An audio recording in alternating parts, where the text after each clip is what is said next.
Hey guys, David here and welcome to Digital Outlook. Guys, a lot of big time things happening in this XRP ecosystem today, like amazing. Now, first off, Judy and I, we're headed back to the United States. We've had an amazing time down here in the Bahamas, and it was absolutely fabulous to come out and share a lot of that with you, especially talking about our favorite subject, XRP. Now guys, something that has come out today is BlackRock may very well be eyeing filing their own XRP ETF. And I'm going to put the article right down in the description of this video.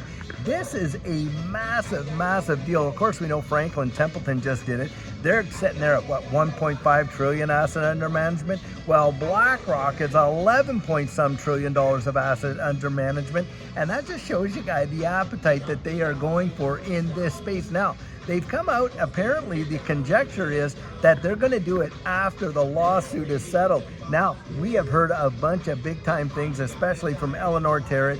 She's got two credible sources, and we've heard it from a bunch of other guys too, that this whole lawsuit is basically all done anyway, and they're just hammering out the details, delayed because Ripple wanted to hammer out a better deal. And so guys, I think we're going to hear something very, very soon. Now, I told you that if we didn't hear anything by Friday, I would say, hey, I was wrong about that, because I thought by now we would have heard something, but we didn't, guys. So I'm going to eat that. I'm going to own that. But I do believe it is going to happen very, very soon.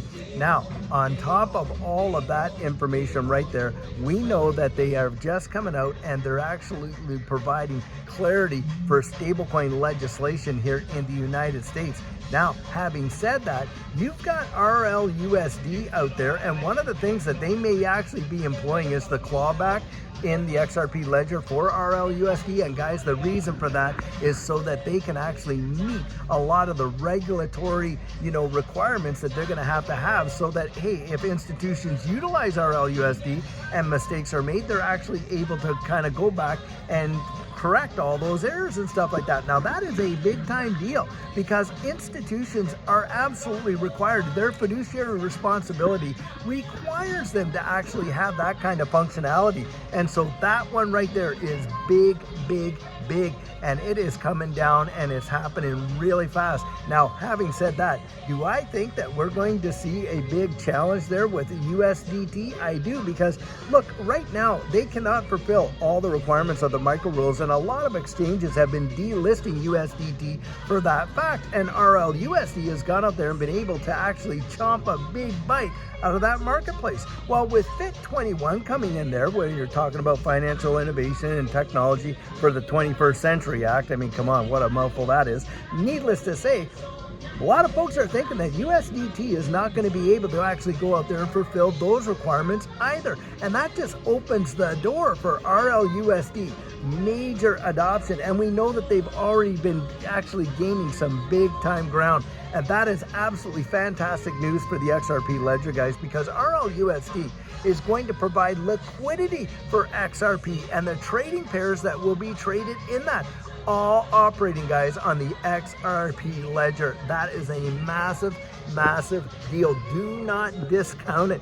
But there are some really major deals afoot right now with respect to it. Now, last night we reported there was a, this proposal put on the SEC's website, and of course we know that it was uploaded by a third party. But the thing is this, although the SEC themselves did not go out there and draft it, they allowed it to be posted. Not just anybody can post anything on there.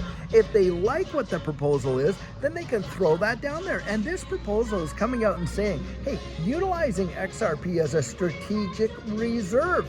That right there alone could be a major tell of where we're going here with this whole lawsuit, and the fact that it's going to get settled in Ripple's favor, and very, very quickly. And a lot of them are holding their breath for that to happen. Like we just said there, if BlackRock's going to file an ETF application after this whole thing is settled, that to me, like I said, is another big tell.